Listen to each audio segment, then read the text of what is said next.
चाहिए और जैसा बताया जाए उस तरह से करना चाहिए, क्योंकि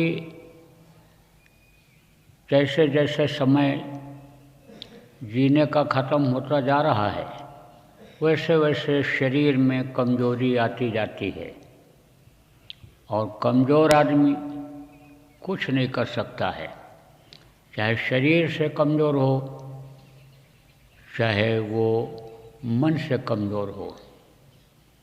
मन को लगा करके काम करने में, मनोबल को ऊंचा करके काम करने में कामयाबी मिलती है। देखो, अच्छा काम करने वाले हों या बुरा काम करने वाले हों, दोनों लोग अपना मन ऊंचा करके, मनोबल बढ़ा करके काम करते हैं, तब वो उसमें कामयाब होते हैं। देखो प्रेमियों, सत्संगों में सुनाया गया, लोगों के बारे में बताया गया, बहुत सारे लोग हैं, अनामी लोग, अगम लोग, अलख लोग, सत लोग। ये जो चार लोग हैं इनमें कोई भी मिलावट नहीं है, इनमें कोई भी गंदगी नहीं है। जीवात्मा एकदम से निर्मल, स्वच्छ और साफ हैं, क्योंकि जो निर्मल आत्मा होती है वही वहाँ पर पहुँच पाती है। तो आप लोग काम करते हो, रोटी रोजी का काम करते हो, यहाँ कई लोग बैठे हो, लेकिन सबका काम एक जैसा नहीं है। कुछ लोग धूल मिट्टी में भी काम करते हो, शरीर गंदा हो जाता, कपड़े गंदा हो जाते हैं, जब घर पर पहुँचते हो कहते हो कि थोड़ा नहा धो लें, हाथ पैर ही धो लें, साफ हो जाए।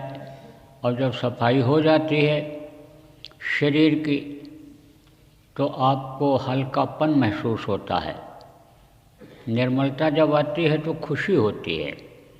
ऐसे ही निर्मल जब यह जीवात्मा हो जाती है, मानसरोवर में स्नान करने के बाद तभी यह ऊपर जाती है, तो ऊपर निर्मलता है, कोई गंदगी नहीं है, कोई वहाँ पर किसी को इस तरह का नहीं है रास्ता बताने वाला, जैसे यहाँ बताना पड़ता है इस रास्ते चले जाओ, ऐसा काम करो।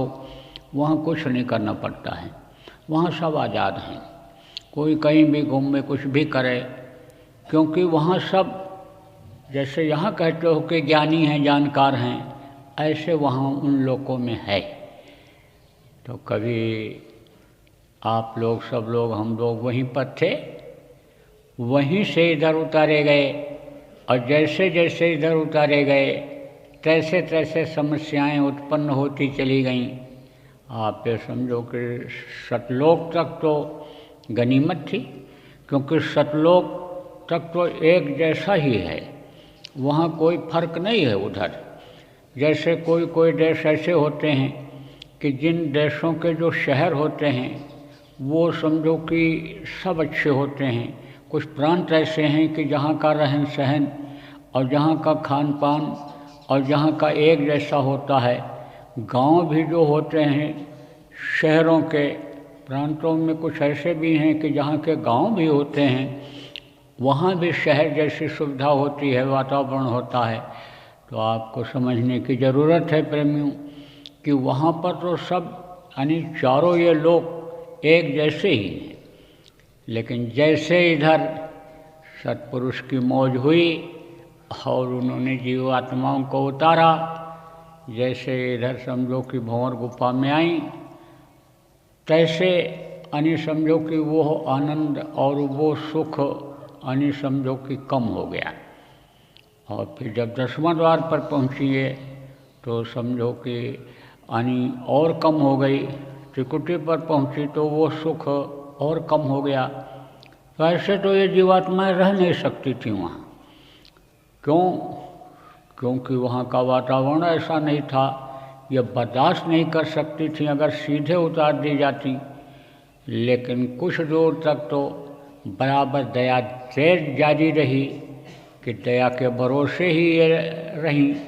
आप ये समझो जैसे बच्चा माँ के पेट में आता है तो उस समय भी दर्शन होता है प्रभु का, उसी के सहारे माँ के पेट में तकलीफ़ रहती है, लेकिन तकलीफ़ के बावजूद भी वो समझ लो कि उसमें रह लेता है। इसी तरह से ये जीवात्माएँ समझो कि वहाँ पर रह ली। जब वहाँ के वातावरण और वहाँ के हिसाब से ये जब सेट हो गई तब फिर नीचे उतारा। लेकिन जैसे जैसे ये उतरती आईं इनकी तकलीफ़ें जीवात्माओं की बढ़ती चली गईं। वह सुख वो आनंद वो समझो कि जो ऊपरी लोकों में मस्ती थी वो नहीं रही। और जैसे जीवात्मा को त्रिकुटी में कारण कपड़ा पहनाया तैसे ये बंधन में आ गई। रूप रस स्पर्श गंध और शब्द का जब ये कपड़ा इसको पहनाया जीवात्मा को तैसे ये बंधन में आ गई। अब आप ये समझो कि यह बंधन से छुटकारा नहीं मिला, क्योंकि इधर सृष्टि की रचना किया करना को था, तो इधर जब ये आई तो यह समझो कि सूक्ष्म शरीर का समझो कि कपड़ा पहनाया, और फिर उसके बाद में आप समझो लिंग शरीर का 17 तत्वों का कपड़ा पहनाया, और फिर यह मोटा कपड़ा पहना दिया। मोटा कपड़ा किसको कहते हैं? यही हड्डी मांस और ये खून, ये देखो कितना मोटा है। यानी प्रकाश है जैसे रोशनी है, ये देखो कि हल्की है, इसमें कुछ नहीं, यहाँ से वहाँ तक दिखाई पड़ता है। आवाज़ देखो एक जगह से दूसरी जगह आसानी से सुनाई पड़ती है। लेकिन यह मोटा कपड़ा यानी ये कान अगर बंद हो जाए तो बाहर की आवाज़ अंदर नहीं जा सकती है, और ऊपर की आवाज़ कैसे मिल पाएगी? तो जब ये स्थूल कपड़ा यानी समझो कि पहनाया तब ये भारी दुखी हो गई। लेकिन आप ये समझो कि काल ने मांगा था जब, और सतपुरुष ने कहा था निकालने का रास्ता हम रखेंगे, भेजेंगे, हम अपने नुमाइंदों को भेजेंगे और वो निकाल कर लाएंगे। तब उन्होंने ये कहा था कि आप ला नहीं सकते, यानी वो जो जाएंगे वो लाएंगे नहीं जीवात्माओं को अपने साथ, और जो जिसमें रहे उसी में मस्त रहे और पिछले जन्म का याद न रहे, ये वरदान उन्होंने मांग लिया था।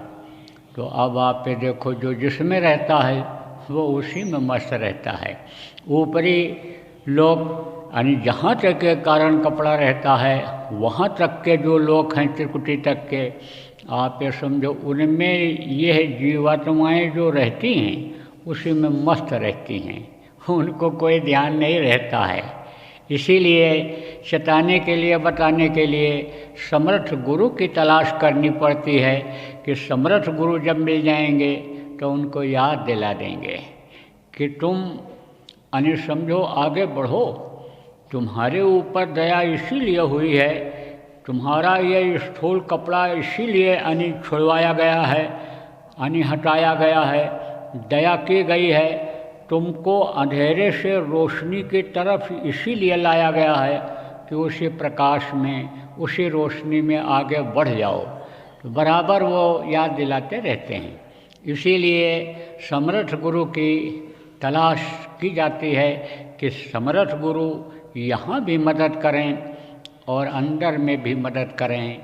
समर्थ गुरु का निशाना केवल जीव को रास्ता बताना ही नहीं होता है, समर्थ गुरु का निशाना ये होता है कि जीव को मुकाम तक पहुंचा दें, फिर जन्म मरण से उनको छुटकारा दिला दें, जन्मने के लिए मरने के लिए इस मृत्युलोक में दोबारा ना आना पड़े, यह उनका समर्थ गुरु का निशाना हुआ करता है। इसीलिए यहाँ तो मेहनत करते ही करते हैं, क्योंकि मोह निशा सब स्व बनिहारा, देखें सपन अनेक प्रकारा, तरह तरह के सपने आदमी देखता रहता है, दुनिया ही दिखाई पड़ती है इन आँखों से, इसलिए दुनिया की ही चीज़ों को इकट्ठा करने में, लोभ लालच में, मोह में, क्रोध काम में यानी समझो कि मस्त रहता है, तो इधर से इसको छुड़वाते हैं। यह एक ऐसी चीज़ है कि जल्दी छूटती नहीं है, क्योंकि जैसे कोई मोटा हो जाए, तगड़ा हो जाए, तो उसकी जो लड़ाई होती है वो बड़ी मजबूती से लड़नी पड़ती है। कमज़ोर आदमी उससे नहीं लड़ सकता है, नहीं जीत सकता है। ऐसे ही ये चीज़ें किससे जुड़ी हुई हैं? स्थूल शरीर से जुड़ी हुई हैं। स्थूल किसको कहते हैं? मोटा को कहते हैं। तो देखो ये शरीर मोटा है, यह शरीर यानी समझो कि स्थूल शरीर है, तो यह मोटा है। और इससे जुड़ी हुई ये जो चीज़ें हैं, काम क्रोध लोभ मोह और ये अहंकार, ये इससे जो जुड़ी हुई चीज़ें हैं यह भी स्थूल हैं, क्योंकि ये स्थूल शरीर के साथ हैं। आप ये समझो कि स्थूल शरीर के लिए ही ये हैं, इसको ही फंसाए रखने के लिए ये बनाई गई हैं। इसलिए इससे लड़ाई यानी समझो कि मजबूती से लड़ना पड़ता है। तो जो संताते हैं, देखो समझाते हैं, बताते हैं, कहा जाता है कि भाई अगर डांट फटकार ही लगाते रहोगे, अगर मार पीट ही करते रहोगे, तो समझो कि आदमी सुधर नहीं पाता है। बच्चे को मारते पीटते ही रहो, सुधर नहीं सकता है। लेकिन कभी टाइट भी कर दो और कभी प्यार भी दे दो तो बच्चा सुधर जाता है, समझ जाता है। तो जितने भी संत आए इस धरती पर, सब लोगों ने समझाने का काम किया, बताने का काम किया। आप ये समझो, बताने समझाने पर जब नहीं लोग मानते हैं तो समझो कि ताड़ना देते हैं। आप ये समझो ताड़ना देने का मतलब क्या है? जैसे ढपली बजाते हो तो उस पर ऐसे हाथ ऐसे मारते हो, ताड़ना देते हो उसको ऐसे। तो ढपली बजाते, कुछ भी बजाते तो ताड़ना देते हैं, छोड़ नहीं देते हैं उसको। टूट जाएगा तो खेल ख़त्म हो जाएगा, ऐसे ताड़ना दिलाते हैं। आप ये समझो कि बाप नहीं समझो, समझाने पर बाप के मानता है लड़का, तो माँ से बाप अपनी पत्नी से कहता है इसको समझाओ बताओ। मास्टर स्कूल में जो पढ़ाते हैं उनको उस बच्चे को यानी समझो कि शिक्षा दिलाता है। इसी तरह से यानी जो संत होते हैं बताते हैं, समझाते हैं, नहीं तो उनके और भी जो लोग होते हैं, प्रेमी जो होते हैं, उनसे कहलवाते, समझाते, बताते हैं। और समझो उनके कहने पर भी जब नहीं मानते हैं, तब समझो कि यानी दूसरे को काम सौंपते हैं।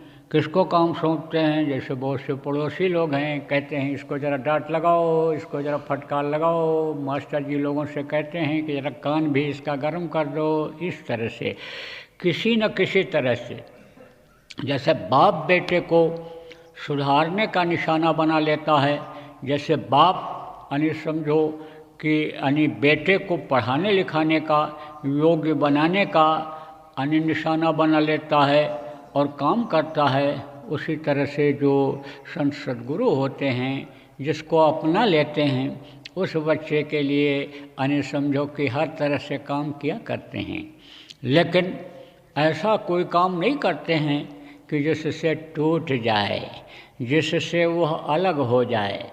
तो आपको समझने की ज़रूरत है कि कहा कि कुर कुम्हार शिश कुंभ है और गढ़े गढ़े काढ़े खोट, अंदर हाथ सराह कर बाहर मारे चोट। देखो कुम्हार घड़ा बनाता है तो थपकी देता है, अगर थपकी न दे तो समझो घड़ा सुंदर सुडौल नहीं बन सकता है। तो थपकी दे करके उसको गोल बढ़िया सुंदर सुडौल चिकना बनाता है। लेकिन अंदर हाथ सराह कर, अंदर से हाथ लगाए रहता है कि घड़ा टूट न जाए।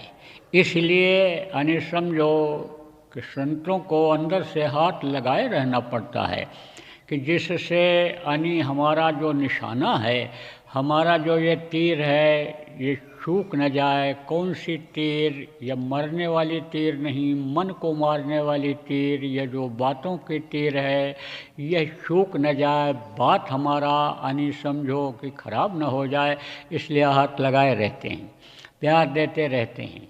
आप ये समझो प्यार से समझाते हैं। अब इन सारी चीज़ों के लिए प्रेमियों यानी समझो कि व्यवस्था बनानी पड़ती है, क्योंकि पहले तो शरीर में सुधार की ज़रूरत होती है, शरीर को इस काम में लगाने की ज़रूरत होती है। कौन से काम में? आत्मा के काम में, भजन के काम में, ध्यान सुमिरन जो आप अभी आपने किया, इस काम के लगाने में शरीर को लगाना पड़ता है। इस काम को करने के लिए शरीर को लगाना पड़ता है। तो शरीर के लिए ज़रूरत है, खाने की ज़रूरत है, रहने की ज़रूरत है, अन्य आवश्यकताएं आदमी की हैं, जैसे मल मूत्र त्याग करने की जगह की ज़रूरत है, पानी बिजली या जो भी जैसा वातावरण जहाँ का होता है, उस तरह के वातावरण के अनुसार आवश्यक चीज़ों की ज़रूरत होती है, तो उसकी व्यवस्था करनी पड़ती है। आप लोग देखो आए हो, कुछ लोग बाहर से आए हो, आश्रमवासियों के अलावा भी आप लोग त्यौहार मनाने के लिए यहाँ पर आए हो, सत्संग सुनने के लिए आप यहाँ पर आए हो। अब आपके यहाँ रहने खाने की व्यवस्था न मिले, ओढ़ने बिछाने का आपका व्यवस्था यथासंभव न किया जाए, तो यानी समझो शरीर को कष्ट हो जाएगा।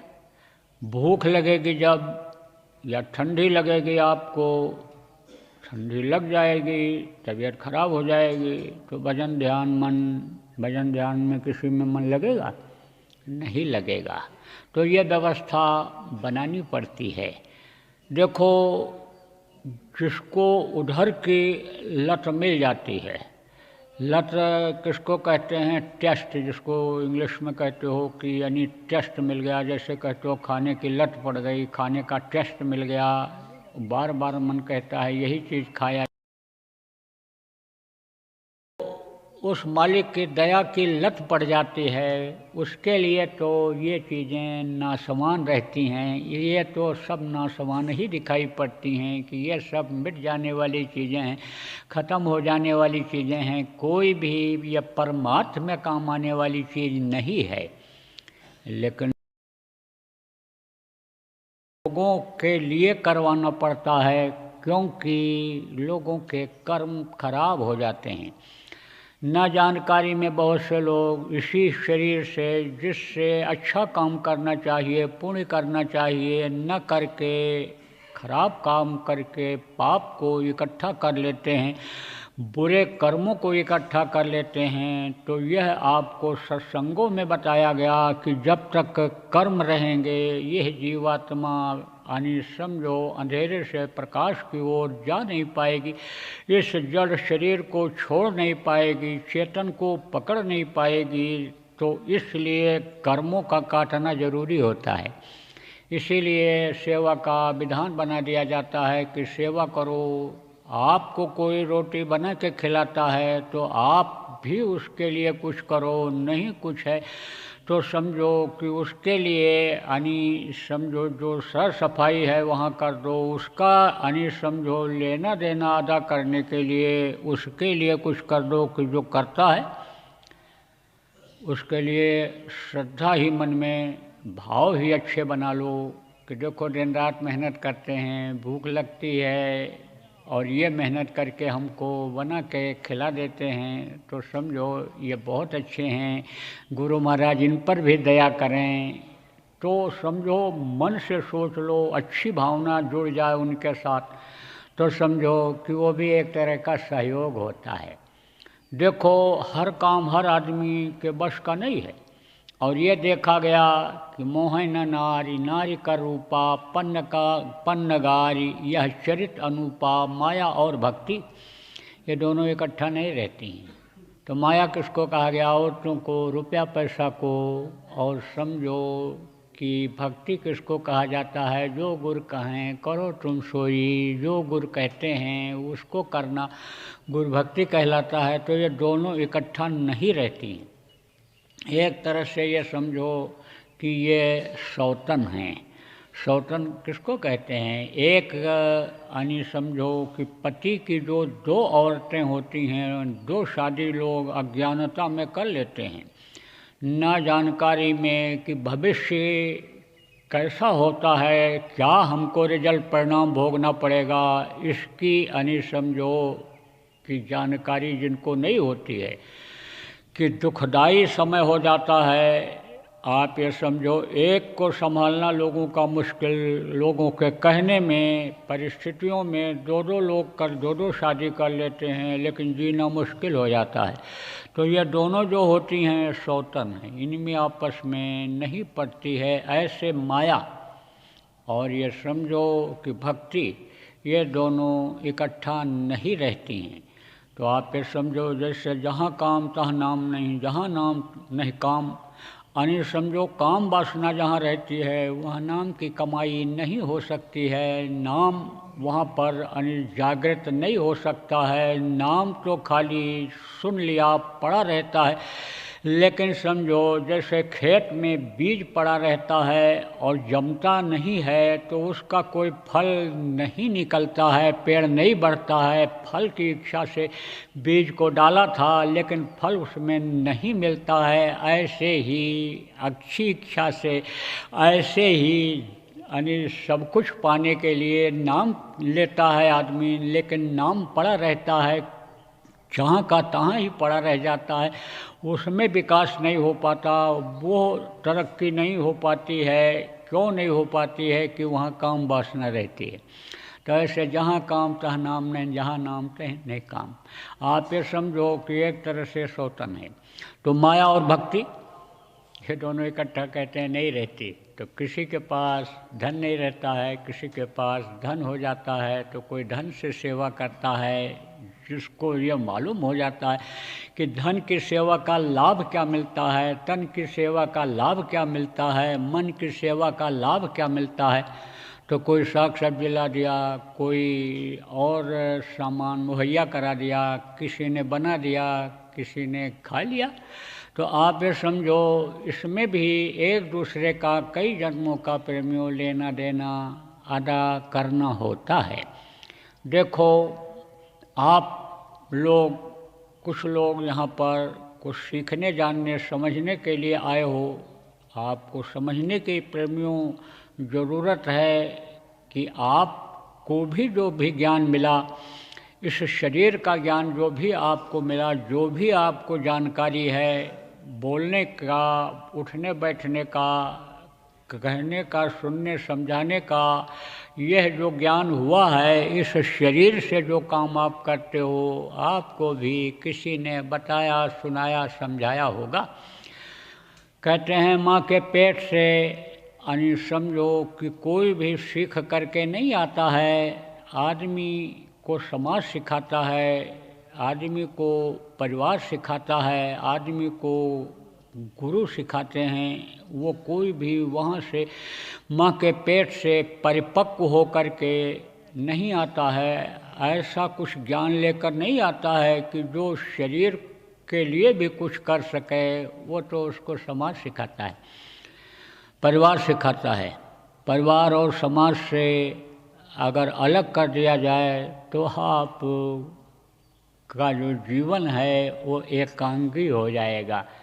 एकांगी बहुअंगी किसको कहते हैं? समाज में घूमते रहते हो, समाज में यानी आते जाते रहते हो। जैसे कुछ लोग आज घर छोड़ करके यहाँ पर आए हो, तो रास्ते में जो आए उसका अनुभव हुआ, घर पर रहे उसका अनुभव रहा, यहाँ आश्रम की व्यवस्था के अंतर्गत आप रहते हो, यहाँ का अनुभव हुआ। तो यह बहुअंगी हो जाता है। और एकांगी किसको कहते हैं? कि एक जगह पर बैठे रहे, वहीं साधना करते रहे या कोई भी काम करते रहे, एक जगह पर रहे तो उसी की जानकारी यानी समझो कि इस शरीर के अंदर जो ज्ञान है, होने का है, वही हो पाता है। एक था ना वो, कौन राजा, तो राजा खाली जब बैठते थे तब बहुत तरह की बातें करते थे। तो जो दरबार में रहते थे, चाहे मंत्री हों चाहे अन्य विद्वान हों, विदूषक हों, विदूषक लोग भी हुआ करते थे कि राजा अगर चिंता में है किसी बात के तो उसको हंसाते थे, माहौल को बदल देते थे।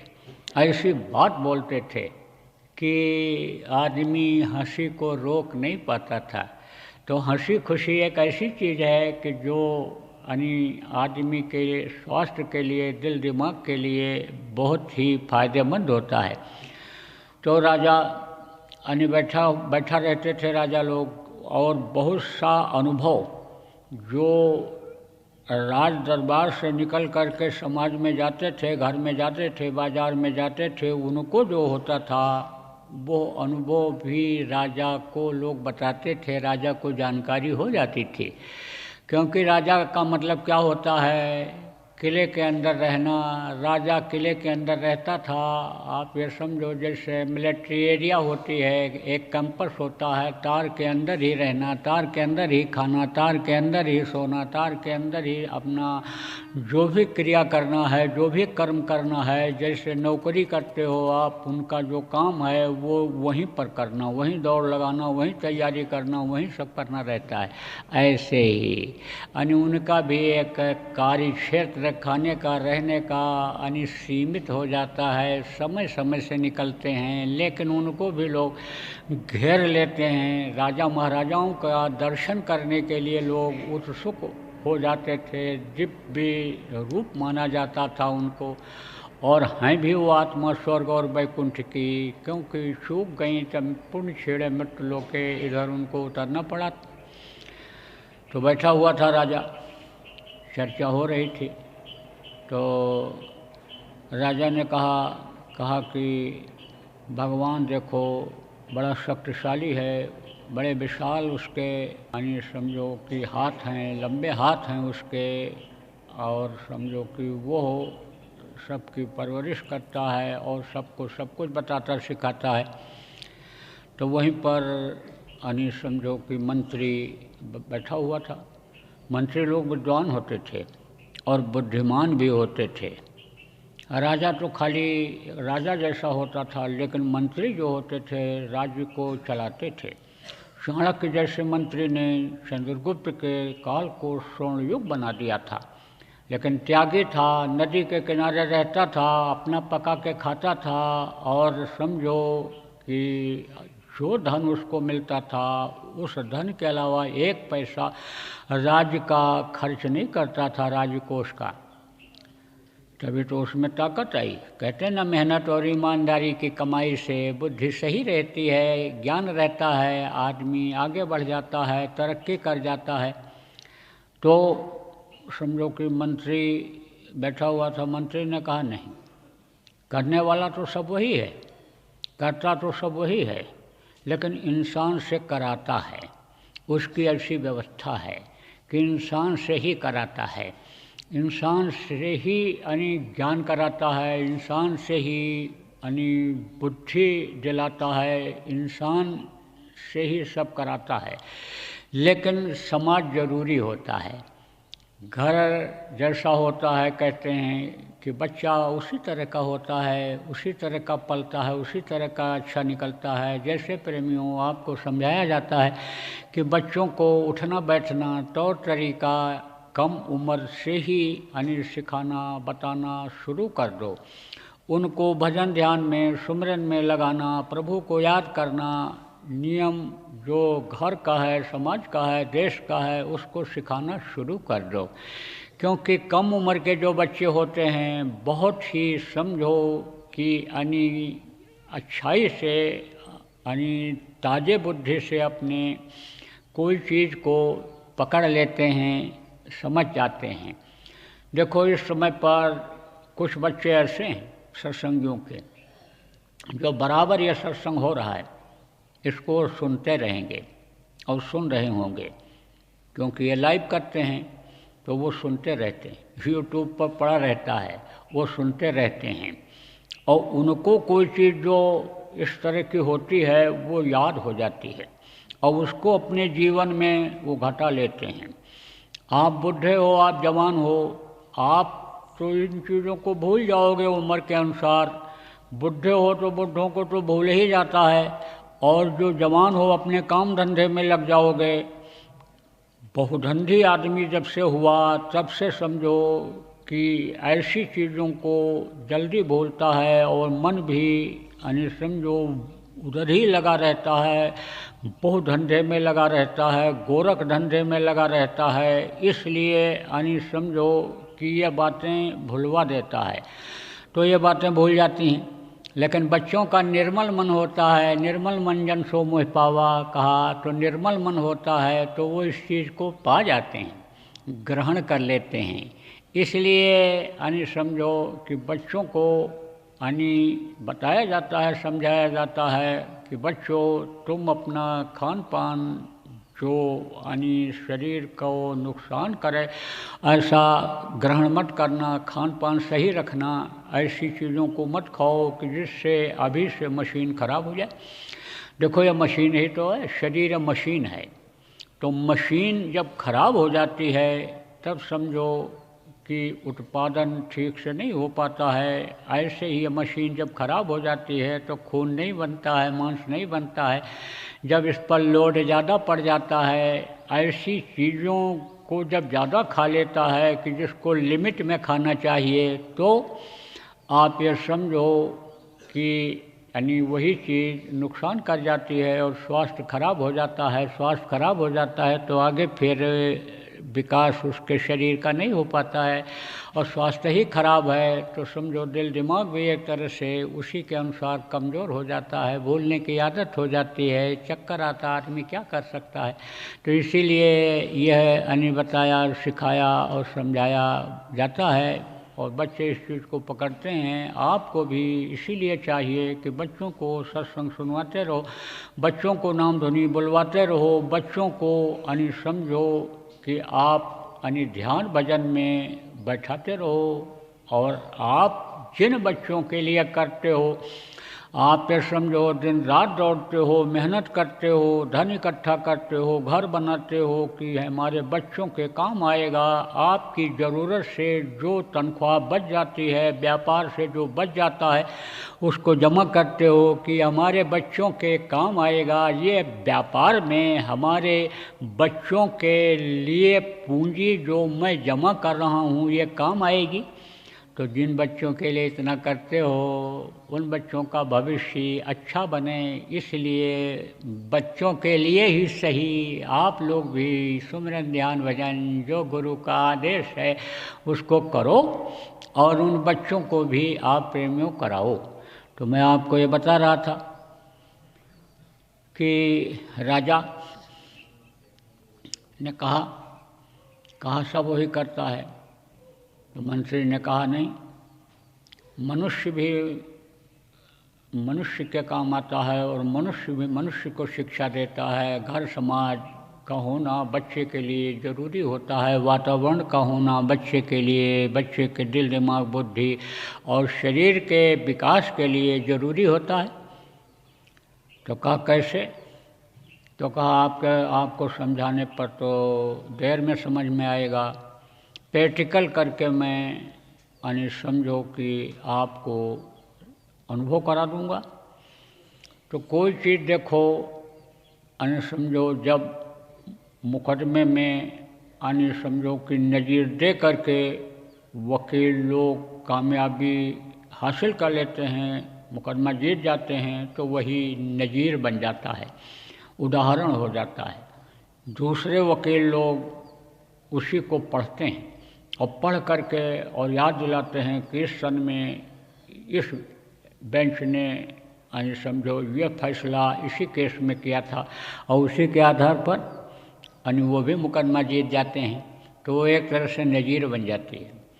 ऐसे ही महापुरुष या अच्छे लोगों ने जो काम किया उसका इतिहास बन गया, उसका कहानी के रूप में, दृष्टांत के रूप में यानी समझो कि आज भी लोग सुन करके पढ़ करके फ़ायदा उठाते। तो कुछ दिन जब बीता तो कहा कि ऐसा है कि आपको जो सवाल किया था कि सब वही करता है, और मैंने कहा था नहीं समाज भी कुछ करता है, तो इसके लिए मैं ये चाहूँगा कि आपको अनुभव करा दूँ। तो बोले ठीक है। तो कहा कि 4-5 दूधमुहे बच्चे। दूधमुहे बच्चे किसको कहते हैं? जो बच्चे दूध पीते हैं। तो बहुत से बच्चे तो बड़े हो जाते हैं तो भी दूध पीते रहते हैं, लेकिन कुछ तो ऐसे होते हैं कि जो छोड़ देते हैं दूध पीना, अन्न खाने लगते हैं। माँ खिलाने लगती है, जब अन्न खाने लगते हैं तो अन्न का जो असर है वो उनके शरीर के अंदर आने लगता है। आपको समझने की ज़रूरत है, इस धरती की चीज़ों का जब उपयोग वो करने लगते हैं तो वहीं पर उनको ज्ञान होने लग जाता है, वहीं पर उनके बुद्धि का विकास होने लग जाता है। लेकिन उससे पहले बच्चे अज्ञानी होते हैं, ज्ञान उनको नहीं होता है। आपको समझने की ज़रूरत है कि इसीलिए छोटे बच्चे जो अपराध कर डालते हैं उनकी माफ़ी भी हो जाती है, और जब उससे बढ़े 5 साल 4 साल तक, 5 साल 6 साल तक के हुए, जब समझने लग गए, माँ बाप ने ठीक से उनको यानी समझो कि बताया समझाया और चलाया नहीं, हैंडल नहीं किया उन बच्चों को माँ बाप ने, और वो समय पर गलती कर बैठे तो उसकी सज़ा माँ और बाप को भुगतनी पड़ती है उन कर्मों को, कि तुमने बताया नहीं समझाया नहीं बच्चे को, बच्चा देखो ये हत्या कर डाला, ये मार डाला, जानवर को मार दिया, पक्षी को मार दिया, तुमने बताया नहीं, ये देखो इसका पाप यानी जो हुआ उसका भागीदार कौन होगा? तुम होगे, क्योंकि उसकी बुद्धि अभी पूर्ण रूप से विकसित नहीं हो पाई है,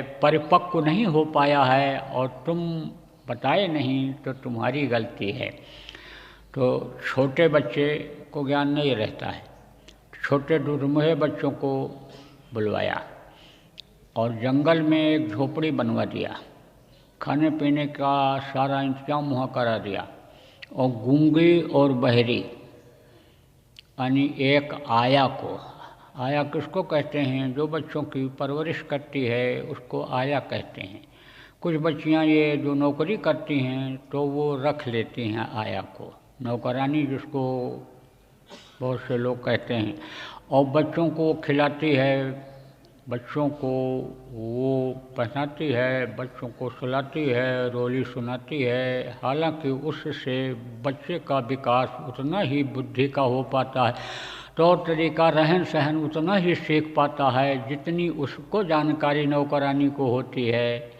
इसीलिए कहा जाता है कि बच्चियों नौकरी करो, काम करो, कुछ भी करो, लेकिन बच्चों का ध्यान रखो, स्तनपात उनको, स्तनपान उनको कराओ, अपना दूध उनको पिलाओ, समय निकाल करके उनकी मालिश कर दो, समय निकाल करके यानी समझो कि उनको खिला पिला दो, माँ का प्यार उनको दे दो, बच्चे को भी माँ का प्यार का एहसास करा दो। देखो नौकरानी जो करेगी, सेवा करेगी बच्चे की, वो किस हिसाब से करेगी? रुपया पाने के हिसाब से करेगी, नौकरानी के हिसाब से करेगी, अपने बच्चे की तरह से तो करेगी नहीं। देखो मैं आपको बताऊं, कोई बच्ची है औरत, उसके बच्चे नहीं हैं, दूसरे बच्चे को लेगी, खिलाएगी खिलाएगी, ऐसे प्यार करेगी, लेकिन सीने से लगा के नहीं करेगी, छिपका के नहीं करेगी, जिस तरह से माँ सीने से लगा करके और माँ प्यार दे करके प्यार उस यानी सेवा उसकी करती है, उसकी परवरिश करती है, तो वो प्रेम अलग होता है। और वो प्रेम जब बच्चे को मिलता है तब समझो बच्चे के अंदर भी माँ के अंदर प्रेम पैदा होता है। विदेशों में क्या होता है? विदेश में तो एक एक यानी समझो कि मिनट का पैसा वहाँ मिलता है। 1 मिनट लेट हो जाओ तो समझो गैर हाजिरी लग जाएगी, वो पैसा कट जाएगा। कहीं कहीं तो ऐसा नियम है, समय से न पहुँचो तो आउट हो जाओ, बाहर हो जाओ। तो वहाँ पर ये बच्चियाँ कमाने के लिए जो यहाँ इंडिया से भी जाती हैं, यहाँ के कल्चर को छोड़ देती हैं, वहीं के कल्चर को अपना लेती हैं, वहाँ पर आया होती हैं। वो आया घरों में नहीं जाती हैं, वहाँ पर ऐसे ऐसे सेंटर खुले रहते हैं कि अपने बच्चे को ले जाओ वहाँ दे दो, दिन भर वहाँ वो रखेंगे और शाम को यानी समझो ये जब लौटती हैं अपने काम से, नौकरी से, तो उनको बच्चों को ले जाती हैं, रात भर वो अपने पास रखती हैं। लेकिन वो प्यार वो चीज़ नहीं मिलती है। तो जब जो जैसा यानी समझो कि जानकार होता है वही चीज़ तो उसकी जानकारी वो दूसरों को जानकारी देता है। जो जितना जानकार होता है, समझो आप कि ज़्यादा पढ़ा लिखा होगा, ज़्यादा जानकार होगा तो उस तरह की जानकारी देगा, कम पढ़ा लिखा होगा उस तरह की देगा जानकारी। जिसको जो जानकारी होती है उसी तरह की उतनी जानकारी देता है। तो आया रख दिया, गूंगी और बहरी थी और जंगल में यानी रहने के लिए यानी मंत्री ने व्यवस्था बना दिया। अब उन बच्चों की परवरिश वो वहाँ पर करने लग गई। तो जैसे जैसे समझो कि वो इशारा करती थी बच्चों को खाने का और वो करने का, उसी तरह वो भी करते रहे। वो भी बच्चे इसी तरह से करते रहे। आप ये समझो जैसे जैसे वो यानी बनाती, खाती, खिलाती, वो उसी तरह करते। जो जानवर चलते उस तरह से वो भी चलने लगते थे, जानवरों की तरह से वो भी ऐसे देखने और उसी तरह से करने लगते थे। तो समझो कि कुछ दिन जब ये बीता, जब बड़े हुए बच्चे, तो बुलाया उनको और राजा के सामने जब वो गए तो उसी तरह की हरकत, उसी तरह से बताना, उसी तरह से देखना, उसी तरह से यानी जैसे आया उनको इशारा करके समझाती थी, ऐसे ही वो वहाँ समझाते रहे। तब कहा देखो समाज इनको ऐसा मिला, समाज इनको ऐसा मिला, इसलिए इनके ऊपर ऐसा असर पड़ा। कैसा समाज मिला? जानवरों का समाज मिला, जानवरों जैसा चलना, जानवरों जैसा देखना, जानवरों जैसा बोलना, आया जैसा इशारा करना। यानी समझो गूंगी और बहरी जो थी वो इन लोगों ने सीखा और ये सीख पाया। कुछ दिन तक समाज में जब ये रहेंगे तब इनमें सुधार आएगा। ऐसे ही प्रेमियों, जहाँ का जैसा वातावरण रहता है उसी हिसाब से आदमी उसमें पलता है। मोटे तौर से आप ये समझो कि जैसे कहीं कहीं यानी समझो कि मांसाहारी पूरा गांव का गांव है, पूरी एरिया है, शाकाहार का प्रचार ही नहीं, शाकाहार को लोग जानते ही नहीं हैं कि शाकाहार क्या चीज़ होती है। वो तो ये समझते हैं मांस ही हमारा भोजन है, अन्न के साथ है, इसको भी खाना है, कोई दोष नहीं है, जानवरों को मार देने में कोई दोष नहीं है। केवल यानी सरकार के तरफ से यही है यानी प्रतिबंध कि आदमी को मारोगे तो सज़ा मिलेगी, जानवरों को मारने से तो कोई सज़ा मिलनी नहीं है, कोई डर नहीं, कोई भय नहीं। यह लोगों ने कह दिया कि ये तो आदमी के खाने के लिए बनाए गए हैं, बकरा नहीं खाओगे यानी समझो कि तो ये बहुत हो जाएंगे, इनकी परवरिश कैसे होगी, कैसे क्या होगा, तरह तरह से लोग समझाते हैं लोगों को। अब वहाँ उनका वही वातावरण बन गया। अब उसका असर क्या होगा यानी समझो भविष्य में, इसकी भी उनको जानकारी नहीं है। थोड़ा बहुत भी अगर किसी ने बताया भी, रेडियो में सुना, टीवी में देखा, अखबार मान लो पहुंचता है गांव में ऐसी जगहों पर जो यानी बैकवर्ड एरिया कहलाते हैं, क्षेत्र कहलाते हैं, पिछड़ा क्षेत्र कहलाते हैं। अखबार अगर वहाँ पहुँचता भी है और उसमें ये चीज़ आती है कि भाई मांस खाने से कोरोना हो रहा है, मांस खाने से या कैंसर बढ़ रहा है, मांस खाने से यानी समझो कि हार्ट अटैक हो रहा है, इन चीज़ों की जानकारी अगर थोड़ी देर के लिए हुई भी तो ये भूल और भ्रम के देश में भूल जाते हैं उस चीज़ को। मौत ही को भूल गया जैसे आदमी, ऐसे उस समय अपनी मौत को आदमी भूल जाता है और फिर उसी में लग जाता है। लेकिन प्रेमियों, जब बार बार किसी को समझाया जाता है, बताया जाता है बार बार, तब समझो कि आदमी के अंदर चैतन्यता आ जाती है, ज्ञान हो जाता है, उस चीज़ को पकड़ लेता है।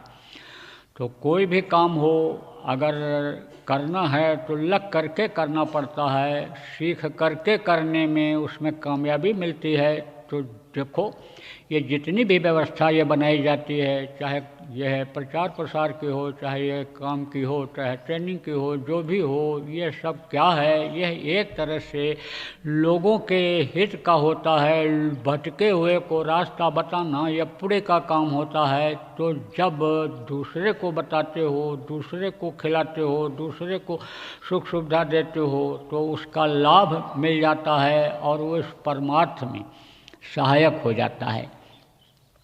देखो कहते हैं कि तन साफ करके यानी नहा धो करके तब मंदिर में भगवान के पूजा के लिए जाओ। तो ये पूजा तो ऐसी पूजा है नहीं, आपकी नहाना धोना तो इसमें ज़रूरी नहीं है, लेकिन आपका अंतरात्मा गंदा है, आपका मन अगर गंदा है तो वो पूजा कबूल नहीं होगी, वो खुश नहीं होंगे। मंदिर में गंदा हो करके, गंदा लगा करके लोग क्यों नहीं जाते हैं कि नाराज़ हो जाएंगे, जिनको भगवान मानते हैं वो नाराज़ हो जाएंगे। ऐसे ही जब आप गंदे रहोगे तो वो प्रभु अंदर से गंदे रहोगे तो वो प्रभु कैसे खुश होगा। इसलिए ये जो कुछ भी काम है गोरख धंधे का, ये केवल सफाई के लिए है, लेकिन इसका ताल्लुक जो है वो पूर्ण रूप से यानी समझो जीवात्मा के उद्धार का नहीं है।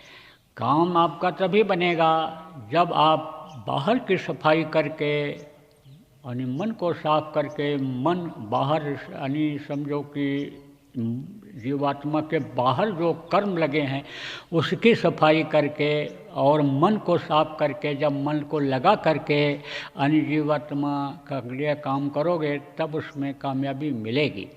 तो इस समय पर ये दोनों ज़रूरी है, तन की भी सफाई ज़रूरी है, मन की भी सफाई ज़रूरी है और अंतःकरण की भी सफाई ज़रूरी है। क्योंकि जो ये मन गंदा हो गया, गंदा काम इस शरीर से कराने लग गया, तो उसके लिए भी ये एक सत्संग सुनना ज़रूरी है, सेवा करना ज़रूरी है और जानकारी यानी कर्मों को कैसे काटा जाएगा, प्रचार प्रसार से काटा जाएगा, समझा के काटा जाएगा, लिखाई करके काटा जाएगा, लोगों को कुछ नमकीन है, मिठाई है, रोटी है खिला करके, ध्यान आकृष्ट करके, समझा करके कर्मों को काटा जाएगा, ये भी ज़रूरी है। तो यह सब जो भी काम किया जा रहा है बस केवल जीवात्मा के कल्याण के लिए हो रहा है, लेकिन इस समय पर ये सारी चीज़ें ज़रूरी हैं तो सब करना चाहिए। सेवा भी करनी चाहिए, भजन भी करना चाहिए और सीख करके सेवा की जाए तो सफाई काम ये जो किया जाता है ये हो जाएगा, सीखा नहीं जाएगा। झाड़ू लगाना जो नहीं जानता है, नहीं सीखा है, वो झाड़ू लगाता भी है और उसमें धूल गर्द और ऐसे पड़ा भी रह जाता है। थोड़ा सा लगा लिया फिर छोड़ दिया फिर लगा दिया तो बताया जाता है एक तरफ से ऐसे ऐसे लगाते चले जाओ, ऐसे लगाते पोछा चले जाओ, तो वो भी जानना ज़रूरी है। तो जान करके यानी किया जाता है तो उसमें यानी कामयाबी मिल जाती है। ऐसे ही कुछ लोग आप इसमें ऐसे भी हो कि जिनको ठीक से सुमिरन करना भी नहीं आता है, ध्यान लगाना भी नहीं आता है, भजन करना भी नहीं आता है, तो वह भी सीख करके करना ज़रूरी है। उसको सीख करके अगर नहीं किया जाएगा तो उसमें भी कामयाबी नहीं मिलेगी। क्योंकि ये जाप तो है नहीं कि नाम का ऐसे बस जाप करते जाओ, नाम का जाप करो तो उनका ध्यान करो, जिसका रूप नाम के साथ गुरु ने बताया है उनका ध्यान करना ज़रूरी है। ध्यान करोगे जब तभी तो देखेंगे, तभी तो सुनवाई करेंगे, तो यह भी ज़रूरी है। तो यहाँ पर आप लोग आए हो और अभी 2-4 दिन रहोगे, क्योंकि दीपावली तो 4 तारीख को है।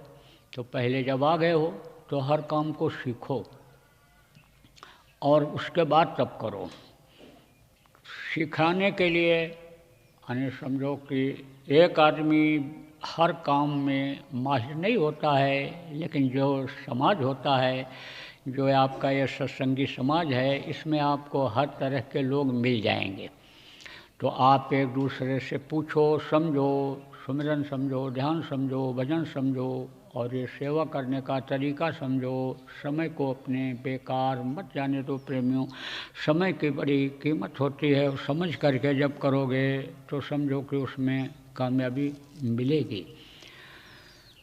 ऐसा अवसर कब मिलता है जो आपको मिल रहा है, तो अवसर का लाभ यानी समझो उठाने की ज़रूरत है, लाभ लेने की ज़रूरत है।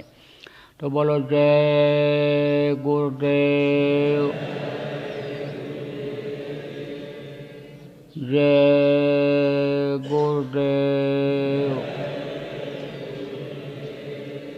जय गुरुदेव, जय गुरुदेव, जय गुरुदेव, जय जय गुरुदेव।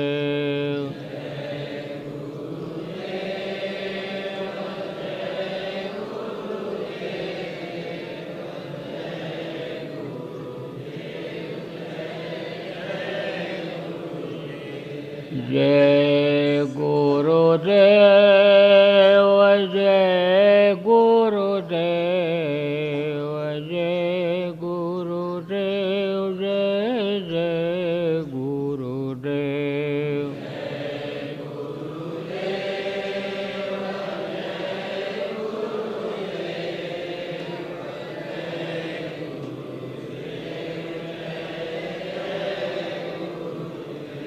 जय गुरुदेव, जय गुरुदेव, जय गुरुदेव, जय जय गुरुदेव।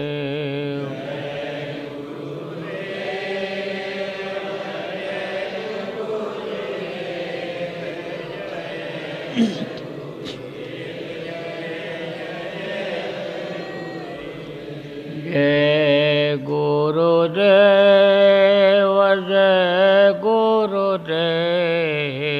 जय गुरुदेव, जय जय गुरुदेव।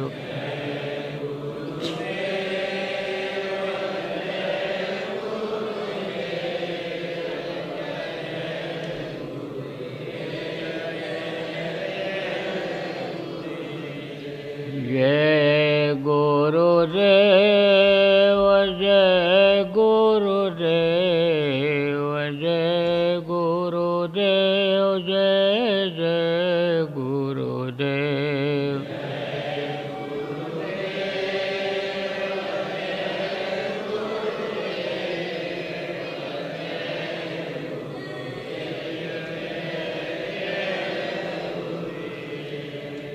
जय